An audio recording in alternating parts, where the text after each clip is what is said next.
요한복음 4장 1절에서 14절 같이 읽습니다.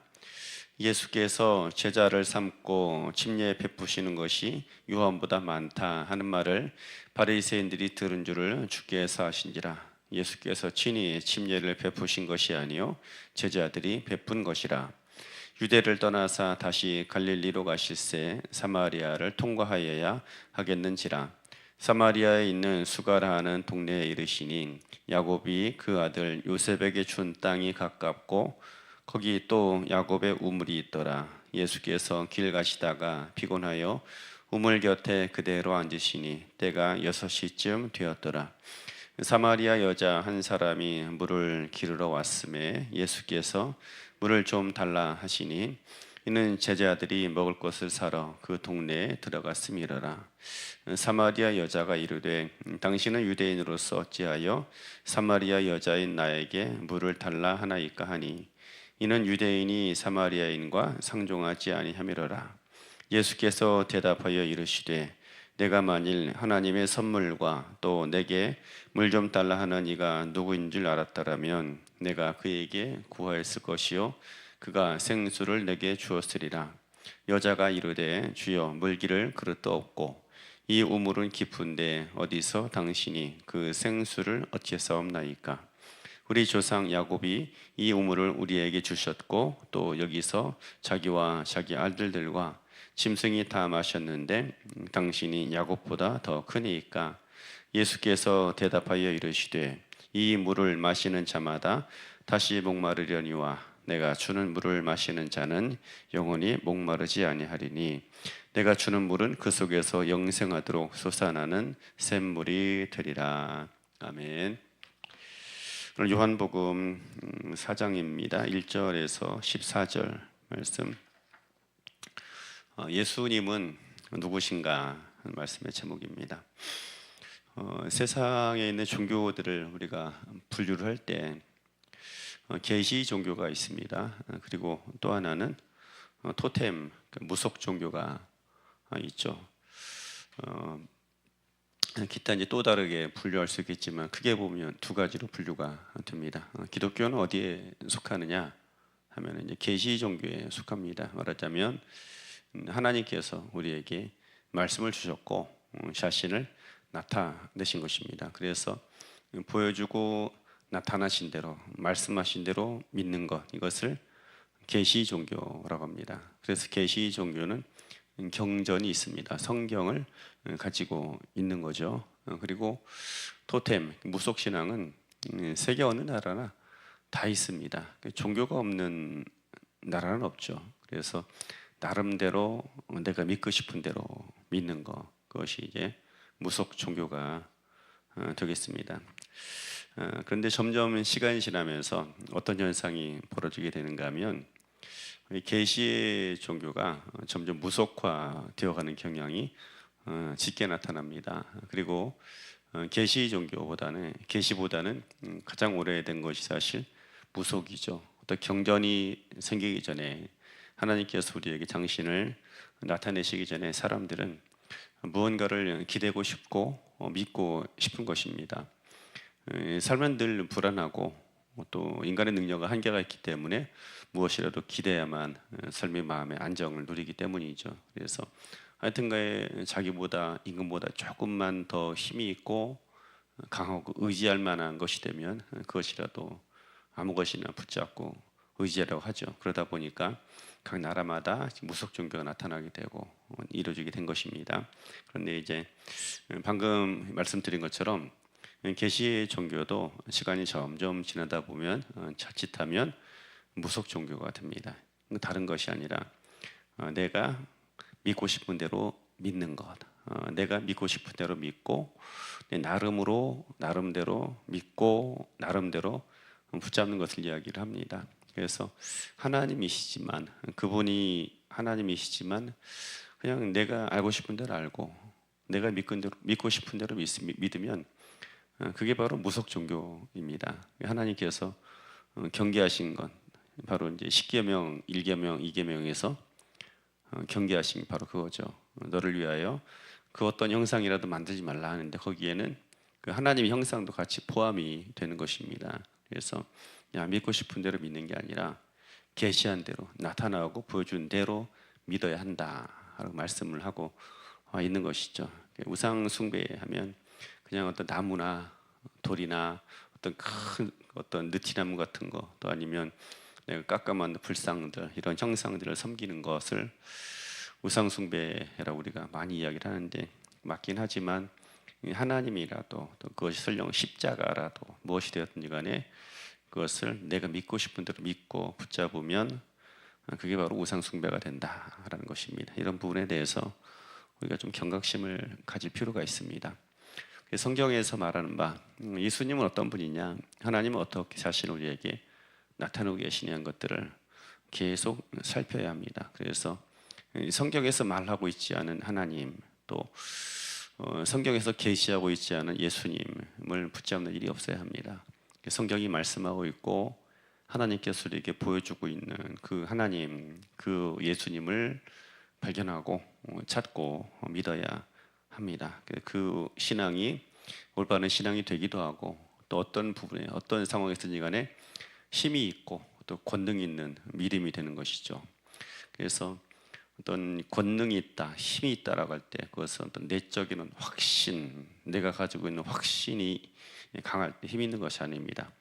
성경이 그 믿음을 보장할 때, 성경이 그 믿음을 확증하고 하나님 말씀이 그 진리가 그것을 탄탄하게 받쳐줄 때 거기에 권능이 나타나는 것입니다. 진리의 힘은 굉장히 강한 것이죠. 그렇기 때문에 예수님이 누구냐, 하나님께서 어떤 분이냐, 성령님이 누구냐, 또 교회란 뭐냐, 신앙생활은 뭐냐 하는 것들을 하나님의 말씀에서 찾고 날마다 우리들을 그 진리 토대 위에 세우는 작업들을 게을리하지 않아야 하겠습니다. 오늘도 우리가 이제 살펴보고자 하는 것이 바로 그것입니다. 예수님은 어떤 분이냐 하는 이야기인 것이죠. 본문 말씀이 좀 길긴 했는데요. 예수님은 어떤 분인가 할 때 본문에서 그냥 주제와 상관없이 찾아보면 몇 가지 시간이 되는 대로 살펴보면 세 가지 정도로 말씀을 할 수 있을 것 같습니다. 첫 번째로는 먼저 우리를 찾으시는 분이시다로 성경이 말씀을 합니다. 계시 종교라고 아까 말씀 나눴는데 계시 종교는 우리에게 자신을 나타내신 것입니다. 그리고 우리를 찾아오신 것이죠. 그래서 내가 누군지를 나타내시고 또 우리에게 오셔서 부르시고 알고 찾아 부르신 분, 그것이 바로 예수님이십니다. 본문 말씀은 예수님께서 이제 이 마을에서 저 마을로 이동을 합니다. 유대에서 유대 마을, 여러 많은 마을들이 있지 않습니까? 그런데 그들이 이제 유대 지역에 이동할 때 제일 큰 문제가 뭐냐면 그 중간에 그 예루살렘 옆에 사마리아가 붙어 있는 것입니다. 그러니까는 그나마 이제 좁은 땅덩어리이기 때문에 이 사마리아라는 큰 도시가 있으면 거길 반드시 지나가야 하는 그런 순간이 생깁니다. 하지만 이 사마리아 사람들을 이스라엘 사람들이 굉장히 부정하게 여겼습니다. 그래서 그쪽으로부터 바람이 불어온다 하면 그것도 약간 기분 나빠할 정도로, 하여튼간 그 지역, 그 마을을 굉장히 부정하게 여겼고 심지어 쳐다보는 것도 약간 찜찜하게 생각했던 것입니다. 그러다 보니까 웬만큼 급하지 않으면 이 마을에서 저 마을, 이 도시에서 저 도시를 이동할 때 사마리아가 중간에 있으면 우회 도로를 이용해서 가는 경우가 거의 대부분입니다. 정말 급한 일이 아닌 이상은 그 도시를 통과를 하지 않아요. 더 나가서 그 마을 사람들하고 말을 섞는다. 이것도 상상 못할 일이죠. 만약에 통과할 일이 생기면 그냥 바로 질러서 갑니다. 그리고 사마리아 사람들도 그 유대인들의 그런 상황, 그 생리를 잘 알기 때문에 자신들에게 그 유대인들이 말을 건다라는 거 또 싫어합니다. 더군다나 그 유대인 남자가 사마리아인 여자에게 말을 먼저 건다라는 것은 더 상상할 수 없는 그런 일들인 것이죠. 그런데 예수님께서 유대를 떠나서 다시 갈릴리로 가시는데 사마리아를 통과하겠는지라. 그러니까는 그 지나가면 빨리 지나가는데 돌아가지 않고 지나간 것입니다. 그게 정상적인 것은 이렇게 보통 그 사절 말씀을 정상적으로 기록한다면 원래 이게 맞는 전개입니다. 예수께서 유대를 떠나서 다시 갈릴리로 가실새 사마리아를 통과해야 되겠지만 돌아서 가시니라. 이게 일반적인 상식적인 전개인 거예요. 그런데 사마리아를 통과해야 하겠는지라 그 질러가신 거예요. 그러니까 약간 이상하다. 왜 예수님께서 그 부정한 땅 사마리아를 굳이 지나가셨을까? 그 정도로 급한 일이 생겼나 하는 것이죠. 근데 하물며 더 나가서 이제 5절에 보니까 사마리아에 수가라고 하는 동네가 있는데, 수가라는 것은 이제 받았다, 뭐 무언가 얻었다, 받았다, 그런 의미를 가지고 있어요. 근데 수가라는 동네에 야곱이 그 아들에게 그 아들 요셉에게 준 땅이 가깝고, 그러니까 요셉에게 준 땅, 야곱으로부터 받았다. 그래서 수가라는 의미인 것이죠. 가다가 이제 우물이 있는 거예요. 거기서 이제 기다리고 계십니다. 근데 사마리아 여자 한 사람이 물을 기르러 왔습니다. 예수님이 물을 좀 달라. 그래서 오늘 이제 일이 벌어지게 된 것입니다. 이 광경을 보면 예수님이 거기 계시고 사마리아 여자가 물을 기르러 왔다가 예수님을 만난 상황이 된 것입니다. 이 자체 그림으로 보면 예수님보다 먼저 이 사마리아 여인이 물을 찾으러 왔다가 예수님을 만난 것으로 이야기가 되죠. 그런데 더 큰 그림으로 살펴보면 예수님께서 굳이 그 사마리아 성읍을 지나가신 것입니다. 오늘 본문은 반드시 그 성읍을 지나갈 필요는 없는데 일부러 지나가신 것이죠. 그러니까는 남들이 찾기를 꺼리는 도시, 만나기를 꺼리는 사람, 또 대면하기 싫고 직면하기 싫은 그런 사건, 그런 일들을 만나고 그 길을 지나가신 것입니다. 그래서 그 여인이 결국 예수님을 발견할 수가 있고 만날 수가 있었던 것입니다. 우리가 주님을 믿는 것처럼 보이지만 사실은 그게 아닙니다. 주님께서 우리에게 오셨기 때문에 우리가 주님 믿는 것입니다. 주님께서 우리에게 당신의 모습을 드러내지 않으면 우리는 발견할 수가 없습니다. 주님을 누구도 스스로 찾아서 만날 수 없습니다. 주님은 거룩하신 분, 인간은 죄인이기 때문에 인간은 자신의 존재 이상의 일을 할 수 없을 뿐더러 자신의 존재 이상의 대상을 만날 수도 없는 거예요. 이게 계시 일법칙입니다. 복잡한 이야기를 하면, 그래서 주님께서 인간의 몸으로 우리가 알 수 있도록, 만날 수 있도록, 느낄 수 있도록 인간의 몸을 입고 우리가 있는 곳에 오신 것입니다. 그리고 더 큰 의미로 보면 에베소서에 말씀하시는 것처럼 미리 알고 부르신 것입니다. 그렇기 때문에 우리가 주를 만날 수 있었고 주님을 믿게 되었던 것입니다. 특별히 그럼 주님께서 누구를 부르셨는가 하면 사람들이 찾지 않을 사람들, 만나지 않을 사람들을 부르고 찾고 만나신 것입니다. 주님은 어떤 분인가 하면 찾지 않은 자를 찾으신 주님. 내가 주님을 찾지 않고, 내가 주님을 구하지 않고, 내가 주님을 바라지 않았는데 우리에게 다가오신 주님이다라는 것이죠. 내가 주님을 찾지 않았는데, 주님을 바라보지 않고 찾지 않는 사람들을 찾아내신 주님이다라는 것입니다. 이것이 은혜인 것입니다. 은혜는 내가 먼저 주님을 부르기 전에, 주님을 필요로 해서 구하기 전에 먼저 나를 아시고 부르시고 찾아오셨다.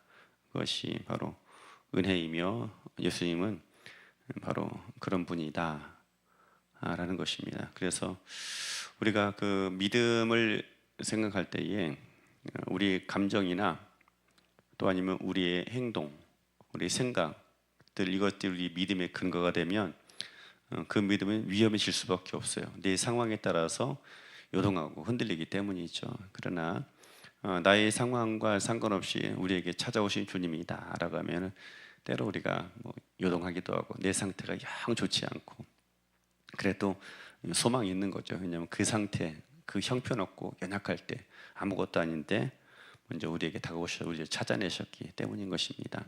이것을 기억해야 합니다. 환경이 너무 어렵고 열악하다 보면 정말 하나님께서 나를 버리셨나 보다. 또 내가 또 너무나 또 부족하다 보면 나 같은 죄인이, 나같이 못난 사람을 주님께서 받아주실까? 그런 스스로 자기 자신을 정죄할 때가 참 많습니다. 이 사탄의 전략 가운데 하나죠. 스스로 정죄해서 주님을 버리거나 찾지 않도록 하는 것. 근데 먼저 기억할 것이 있습니다. 주님께서 먼저 우리를 찾아내셨다. 그 형편없는 순간, 형편없는 그 위치에 있을 때 우리를 찾아내셨다 하는 것입니다. 그것을 기억할 때에 우리 믿음이 더 견고하게 설 수가 있는 것입니다. 기억하시길 예수 이름으로 축원합니다. 두 번째로는 생수를 주시는 분입니다. 다함이 없는 생명의 수를 주시는 분입니다. 매우 유명한 말씀이죠. 오늘 14절 말씀, 13, 14절에 보니까 그 야곱의 우물은 전통 있는 우물인 거예요. 그러니까 우리가 무언가 가지고 있을 때 그 존재만으로 야 정말 너무 귀한 거야. 그래서 자부심을 느끼게 하는 것들이 있어요. 뭐 내가 지금 그 우리 집안이 뭐 몇 대 몇 대 손이고 아니면 내가 가는 학교가 뭐 100몇 년이 됐고 우리가 섬기는 교회는 뭐 70몇 년이 됐고 뭐 이런저런 거기에 속해 있다라는 것 자체만 아니면 무엇을 가지고 있다 거기를 나왔다라는 것 자체만도 굉장히 자부심을 주는 것들이 있습니다. 야곱의 우물이 바로 그런 거예요. 예수님께서 앉아 계신 그 우물 자체가 야곱의 우물이다. 그러니까 야곱이 그 아들 요셉에게 준 우물이다라는 그 전설을 가지고 있는 거. 그러니까는 얼마나 오래된 겁니까? 야곱이라는 존재가 예수님 당시보다 얼마나 오래전의 인물인 거예요. 그러니까는 굉장히 전통이 있는 것이죠. 더군다나 사마리아 사람들 항상 유대인으로부터 멸시받고 말하자면 인간 쓰레기보다 더 못한 존재들 항상 그런 취급받고 있었는. 야 우리가 가지고 있는 게 뭔 줄 알아? 야곱의 우물이야. 우리 진짜 조상 야곱이 그 아들 요셉 가장 사랑했던 아들에게 준 요셉의 우물을 가지고 있는 존재다라는 거죠. 그래서 아무리 우리를 우습게 봐도 우리 이런 존재야 하면서 거기에 기대고 살아가는 거죠. 그만큼 자신들의 자랑거리가 되는 것. 그러나 마지막에 보면 최후의 기댈 보루가 되는 것. 이게 야곱의 우물인 거예요. 그래서 이제 예수님하고 여인 이야기할 때 그런 얘기를 하죠. 우리들에게 있어서 내 마음에 자랑거리가 되게 하고 위안거리가 되게 하는 것 그런 게 다 있습니다. 그래서 그것 때문에 삶에 보람이 생기기도 하고 또 그것 때문에 기쁨이 생기기도 하고 자존감이 올라가게 하고 하는 그런 여러 가지 것들이 다 있을 수가 있습니다. 그런데 예수님께서 한마디로 하십니다. 이 물을 마시는 자는 다시 목마르다라는 것입니다. 우리가 기대고 의지하고 또 결국에 내 기쁨으로 삼고 자랑거리로 삼는 것들은 다 한계가 있다. 그 얼마 못 간다라는 것입니다. 그러니까 아무리 야곱의 우물이 시원하고 맛있어도 오늘 마셨다고 해서 내일 물 안 마시고 그런 거 아니지 않냐. 한계가 분명히 있다라는 것입니다. 그게 사람이 참 비참한 거죠. 저도 지금은 이제 안 그러는 예전에는 밥 먹는 게 얼마나 귀찮은지 누가 좀 알약 같은 거 하나 줘가지고 그 하나를 먹으면 하루 종일 밥만 먹고 살아가는 게 얼마나 좋을까. 그런 거 안 개발하나 어렸을 때부터 그런 생각했는데 지금도 안 나오더군요. 어쨌든 밥을 먹어야 합니다. 그래서 매일같이 하루 한 끼, 두 끼씩 밥을 먹어야 된다는 게 한편으로 보면은 비참해 보였어요. 인간이 이런 존재냐? 맨날 먹어야 되고 싸야 되고 먹고 이게 도대체 이게 인간 같지 않은 거죠. 사실 이제 얼마나 인간에게 중요한 겁니까? 먹고 산다라는 게. 그런데 어쨌든 과거 한때 그렇게 생각한 적이 있습니다. 한계 안에 갇혀 있고 무언가 얼마 되지 않아 아무리 즐거우고 기뻐한 것이 있다 할지라도 그 기쁨이 그 자랑거리가 얼마 가지 않는 것 그것이 참 어떻게 보면 비참했던 것 같아요. 지금도 그런 생각이 좀 간혹 들긴 하는데 인간의 삶은 다 그런 것입니다. 근데 주님 분명히 말씀하시죠. 원래 인생은 다 그런 거다. 아무리 자랑스럽고 대단한 것 같아도 얼마 가지 않아서 식상하게 되고 배고프게 돼 있고 목마르게 되어져 있다. 세상이 다 그래서 절망이다라는 거죠. 그런데 내가 주는 물은 영원히 목마르지 아니하리라. 예수님은 영원히 자랑스러운 분입니다. 영원히 자랑스럽고 아무리 지나도 아무리 세월 지나도 예수님은 식상하지 않는 분이다라는 거. 왜냐하면 알아가면 알아갈수록 그 사랑의 깊이와 넓이와 폭이 얼마나 큰지, 또 주님과 함께 살아가는 삶이 얼마나 신나는지, 저 주님과 함께 만들어가는 삶이 얼마나 복된 것인지를 더 풍성하고 더 깊이 알아가고 더 능력 있게 나타나시는 분위기 때문입니다. 그 주님 어떤 분이냐? 다함이 없는 기쁨을 주시는 분, 또 다함이 없는 기쁨 그 자체가 되시는 분이라는 것입니다. 그 주님을 만나야 합니다. 그 과거에 경험한 거 체험했던 그 주님이 아니라 새롭게 주님을 만나야 되는 거죠.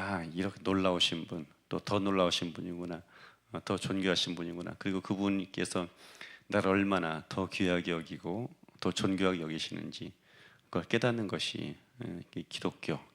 그러자면 예수님을 믿는 신앙의 본질 가운데 하나이기도 한 것입니다.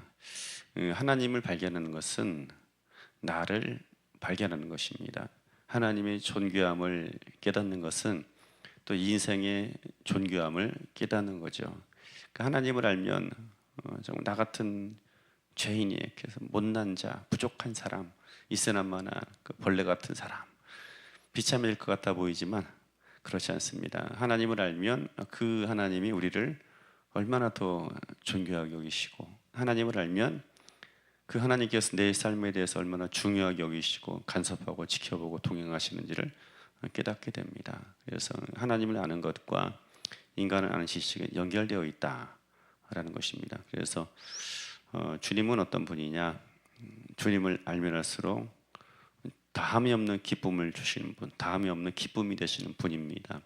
인생의 것들은 아무리 기쁘고 즐거워도 그 얼마 가지 않습니다. 얼마 지나지 않아서 식상하게 되어 있고, 또 그 배고프게 되어 있고 목마르게 되어져 있는 것이 이 세상의 모든 것이다. 그것이 아무리 자랑스럽고 아무리 대단한 것이어도 그렇다라는 것입니다. 그래서 주님이 주시는 물을 말하는 주님 안에 거하지 않으면 결국 그 삶은 허탈하게 되어 있고 허망하게 되어져 있는 것이죠. 그런데 주님과 동행하고 주를 만날 때에 다시는 갈증을 느끼지 않는, 다시는 허망함과 허무함을 느끼지 않는 그런 인생이 될 수 있는 것입니다. 주님 우리에게 그렇게 다가오신 예수님이신 것입니다. 주님은 찾지 않은 자를 찾아오신 주님입니다. 내가 주님 찾기 전에 먼저 우리에게 다가오신 분이다 라는 것이죠. 그리고 또 하나는 다함이 없는 기쁨, 영원히 목마르지 않은 샘물로 다가오신 분인 것입니다. 그 주님이 우리에게 나타내기 원하고 그렇게 알기 원하고 체험하기 원하는 것입니다. 이 주님 만나고 경험함을 통해서 오늘 우리의 삶이 견고하게, 또 갈증을 느끼지 않고 한계를 느끼지 않는 유한한 인간이지만 한계를 뛰어넘는 그런 인생, 견고한 삶이 되기를 예수님 이름으로 축원합니다.